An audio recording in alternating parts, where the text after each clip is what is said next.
అందరికీ నమస్కారం అండి. నేను మీ బోయపాటి శ్రీను. నేను ఈరోజే సింగీతం సినిమా చూశానండి. విషయం ఏంటంటే ఈ సినిమా చూశాను అని చెప్పుకోవడానికి కూడా నేను గర్వంగా ఫీల్ అవుతున్నాను. అంత మంచి సినిమా.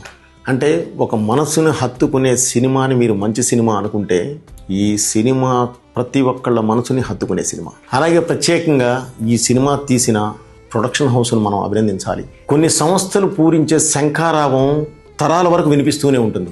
అలా ప్రతిసారి ఆ సంస్థ నుంచి ఒక అద్భుతమైన ధ్వని వస్తూనే ఉంది, ప్రేక్షకులను చేరుతూనే ఉంది. ప్రత్యేకించి నాగాశ్విని గారికి, స్వప్న దత్ గారికి, ప్రియాంక దత్ గారికి, ఆ సంస్థలో పనిచేస్తున్న ప్రతి ఒక్కళ్ళకి, వాళ్ళ వెనకాల ఒక హిల్లులా ఉండే ప్రతిదీ చూసుకుంటున్న అశ్విని దత్ గారికి ప్రత్యేకంగా నా కృతజ్ఞతలు తెలియజేస్తూ, ఏ వాకింగ్ ఫిల్మ్ ల్యాబొరేటరీ లాంటి ఒక లెజెండరీ డైరెక్టర్ అలాంటి సంగీతం గారు తీసిన ఈ సినిమా, ఆయన ఈ సినిమా మన ముందుకు తీసుకొచ్చాడు. తప్పకుండా ప్రతి ఒక్కరూ చూసి ఆదరిస్తారని చెప్పి మనస్ఫూర్తిగా కోరుకుంటున్నాను.